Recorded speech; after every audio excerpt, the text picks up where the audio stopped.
a second Signal group chat scandal has hit the Trump administration. But before we talk about that, let's talk about the key players here and how we actually got here.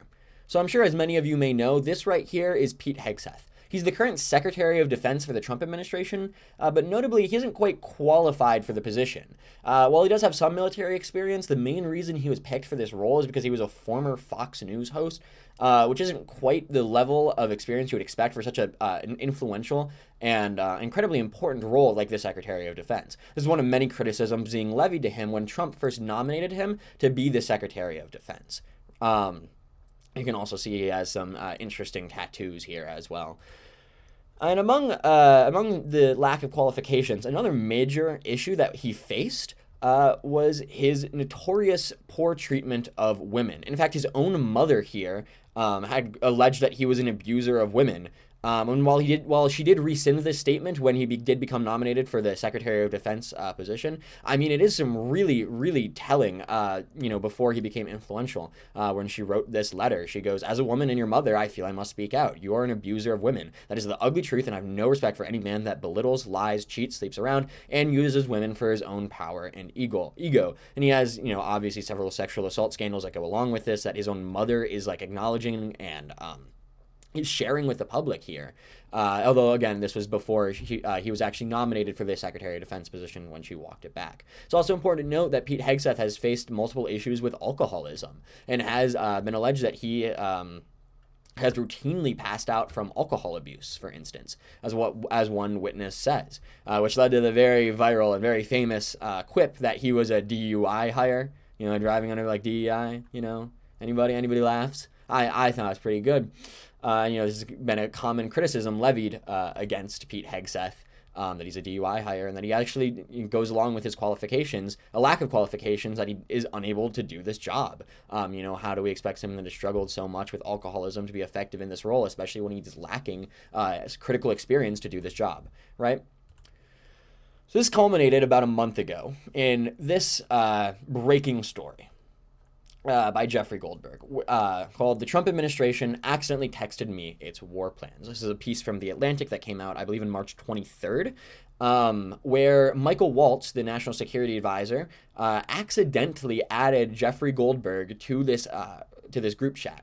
And what we see here is just another example of just total ineptitude. They did not do this on purpose. Obviously, they just completely on accident. They had no idea that he was in the group chat until this had come out, and this was this massive scandal that the Trump administration had faced. And this group chat was the topic of it was about the Houthis in Yemen, and they were discussing war plans. Now, Jeffrey Goldberg did not leak the full group chat because he said that there was classified information there related to war plans, which the Trump administration notably denied, weirdly enough. And you can take a listen here. The conversation was candid and sensitive, but as the President National Security Advisor stated, no classified information was shared. There were no sources, methods, locations, or war plans that were shared. Now, this is interesting because it basically gave Jeffrey Goldberg full permission to release the entire group chat to the public. I mean, after all, if there's no war plans or anything that's going on there, then there's no issue if he releases it to the public, which is exactly what he did. He did claim that there was war plans and security issues in there, and that's why I didn't release it. And turns out he was right. So as you can see here, this is a Signal group chat message from Pete Hegseth talking about basically the entire military plan and a private military update related to the strikes that they were authorizing. And then you see Michael Waltz as well updating them that the building had collapsed, where they basically committed a war crime and illegally killed this guy. And then he sent the now notorious fist bump, American flag, and fire emoji, which you may have seen elsewhere. If you're in any political group chat, I'm sure you've seen these three emojis strung together because it is pretty funny. Just how inept this situation was, and honestly, just how disastrous this was for the Trump administration. I mean, they really did double down on this idea that there was no classified war information in this document. They firmly argued this, but then you just scroll up here, They scroll up here, and obviously there was. I mean, we expected this based on what like the contents of the group chat were, and they completely failed here. I don't know what the thought process here was. Of course, if they give permission to Jeffrey Goldberg to leak the group chat like this, they're going to be caught in a complete lie, which is what happened. And this turned, you know, a single few-day story into a week-long tale of absolute disaster for the Trump administration, where they had to constantly cover their mistakes, just because of how obviously inept this was. And keep in mind, again, they added Jeffrey Goldberg to this group chat entirely on accident. They did not mean to add him to the group chat. And this causes the worry, of course, that if they're accidentally adding random reporters from The Atlantic, who knows who else they could potentially be adding, right? Any potential, like, someone that would be willing to sell out national security information to the adversaries, which would completely cripple the United States' ability to actually get these things done. And and maintain United States national security. This was a major scandal that was talked about for a very long time. Many people were calling for the resignations both of Pete Hegseth and Michael Waltz, although neither of those did happen. And also to note, Michael Waltz was considered to be to be less safe than Pete Hegseth because of how loyal Pete Hegseth was. So Trump can also fire either of these two individuals. And Trump was considered more likely to fire Michael Waltz because there was less of a loyalty assured to him. So Pete Hegseth was kind of considered to be on the safer end of this, and Michael Waltz was the one that added Jeffrey Goldberg to the Signal group chat. Also important to note that Signal is not where the government would normally use these kinds of things. Typically, this would be used, private information like this, it would be in some other more, information would be conveyed in a more secure environment. But we'll talk a little bit more about that and the hypocrisy there later. But that's another big issue with this scandal, is that it was in such a... all this classified information was in an insecure place. So recently, this is an article I believe from yesterday, yes, April 19th, today is April 20th, it's an article about how the Pentagon is in chaos after Hegseth sheds 4 staffers in one day. This comes after he has been firing and letting go many other staffers, or having staffers quit. I believe the number is now at about 15, and so you're seeing here large amounts of staffers leaving. It doesn't really seem like a steady work environment, and we'll talk a little bit more about that later. But this is important to note because right after we see all these staffers leave, some more information gets leaked to the public. And this is what the main topic of the video about, which is that Hegseth has been said to have shared attack details in a second Signal group chat. That's right. If you thought the first one wasn't crazy enough, we've gotten now 2 national security scandals where key Trump administration figures are sharing classified information in unsafe group chats, which have the potential to be hacked or something like this, right? Not, very bad stuff, obviously.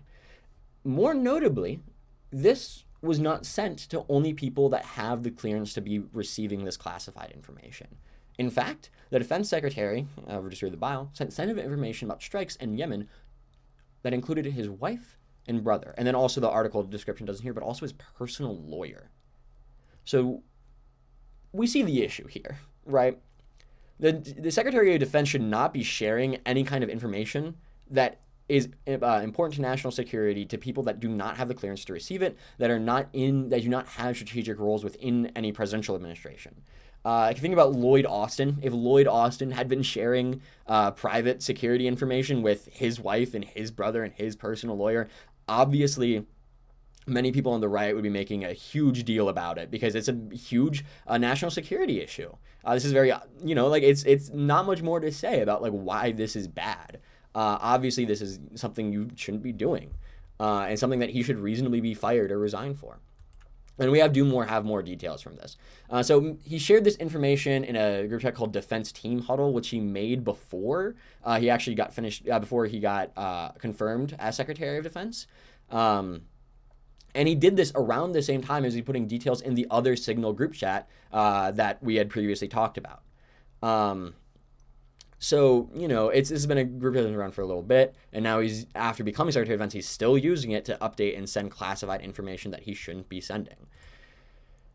Also notably, one person familiar with the chat said Mr. Hegseth aides had warned him a day or two before the Yemen strikes not to discuss such sensitive information, such sensitive operational details in his Signal group chat, which, while encrypted, is not considered as secure as government channels typically used for discussing highly sensitive war planning and combat operations. So obviously for something as secure as this is something to be used in other government methods. It's not something used in a Signal group chat. And apparently the aides have warned him about this. They had told him that this was something that was not going to fly, not going to be something that would be okay. And he still continued to do it anyways. I'm guessing because everyone else within the Trump administration was doing it too. Or I think he might have been it's also possible he was the instigator. But again, this is what you see happens when you have someone that doesn't have the experience to be Secretary of Defense, be Secretary of Defense. He's not using his role in the proper way, and he's making huge mistakes like this. And now that his workplace is so unsecure, and now that he's having staffers leaving, these details are coming to light. And I wouldn't be surprised over the next coming days we see more and more details like this and other embarrassing stories come to light about how he was failing in his capacity here. And so we got a little tweet here that raises an interesting question. That since he was warned by these aides to stop spilling operational details, a few days after that he ran them out of the Pentagon, it's kind of coincidental. We kind of see, this pattern here that he has been pushing these people out. And we're not a pattern, but we're seeing this instance where, he's pushing these people out, and now all this information is coming out about him. So he's kind of backfired. His firings have backfired on him. And we're seeing that Senator Andy Kim, who's a senator from New Jersey, is calling for his resignation. Note that Andy Kim is a Democratic senator, so not very in favor of the Trump administration, obviously. But still very, very notable that, again, a senator is calling for this specific Secretary of Defense, specific secretary to resign. And he's saying that there was more than enough from the last Signal leak to show he's not fit to lead our military, which is true. And now on top of this is becoming increasingly clear, considering that he's lacking so many qualifications for this job that he doesn't, as a Fox News host, he's not exactly the person that should be leading the Defense Department. And we'll see over the coming days as pressures for him to resign or for Trump to fire him continue to mount. And if that doesn't happen, for any potential impeachment proceedings. But again, that would have to happen in a Republican House and Senate, which would be very unlikely. So either he resigns or Trump fires him, which is the two most likely options. Now, I just want to take a moment to talk about the hypocrisy here. So very famously in the 2016 election, Hillary Clinton was criticized for using a private email address to talk about government information. And this is something that Trump would particularly hammer in on and attack her for. In fact, stating, "It's just awfully good that someone with the temperament of Donald Trump is not in charge of the law in our country." Yeah, because you'd be in jail. Secretary Clinton. This clip is obviously very famous. It's one of Trump's most famous clips where he's talking about how Hillary Clinton, if he won the presidency, would be in prison for what she did related to the email scandal.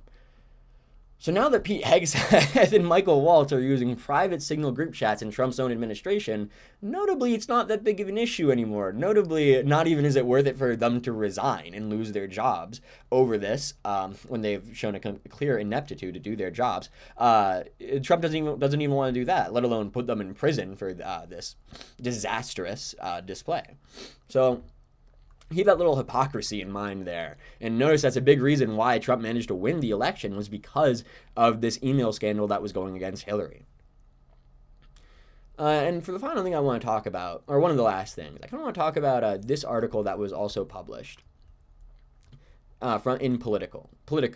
If you can move my face here. It says, former top Pentagon spokesperson details a month from hell inside the agency. Now I know what you're thinking. This is another liberal that, got their job taken away from them and is salty about it and is now writing an op-ed against the Trump administration. No. This comes from one of the top Pentagon officials that worked with the Secretary of Defense. And actually, this comes from someone that was pro-Pete Hegseth. Like we see here, I am a longtime backer of the secretary. In December, when his Senate confirmation was in jeopardy, keep in mind all the scandals he was going through, I wrote an opinion piece arguing strongly that he was the best man to shake things up at the Pentagon in need of serious reform. This guy, John Uliot, I might be pronouncing this wrong, probably should have looked that up. He is a Trump supporter. He is a guy that was an ally of Pete Hegseth, that was supporting him closely and worked with him. And we see here he worked specifically in the later on in the public affairs department. which was a pretty hellish job. He talks about how first he had to deal with Signalgate, right? Which we had already talked about, the massive scandal that the first time around, right? And he admits, and he's talking about how they just flat out lied, that nobody was texting war plans, and wasn't working with his public affairs team to like make sure that this was going to be not a huge PR issue. And, you know, by hiding the bad news, it made them look worse. It turning an already big story into a multi-week embarrassment for the entire team. And I like this quote in particular. The last month has been a full-blown meltdown at the Pentagon, and it's becoming a real problem for the administration. Obviously, this person has left the administration now. He's no longer working with them.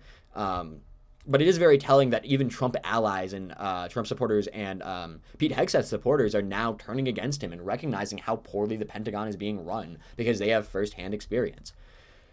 And then also he points out a few other things, some of which we knew about, some of which we didn't. So, for instance, the Wall Street Journal has reported that Hegseth brought his wife, a former Fox News producer, to 2 meetings with foreign military counterparts where sensitive information was discussed. Again, we're seeing him bringing in his personal life into very private, very classified information reporting settings. And then also we're seeing that he set up a top secret briefing for Elon Musk. And, you know, I have a whole video on my other channel about Doge and Elon Musk if you can go watch it. But, you know, this is another example of how we're seeing the Trump administration and Elon Musk's Tesla and all of his corporations kind of merging together. You know, we're seeing business and government firmly entwined with the sole purpose of gaining as much power as possible. It's not great stuff, and very, you know, very problematic for the Secretary of Defense to be sharing classified information with Elon like this as a private citizen. And, you know, so we're seeing, you know, now all these people, we're seeing bigger bombshell stories coming in every week, and we're going to continue seeing this as time goes on.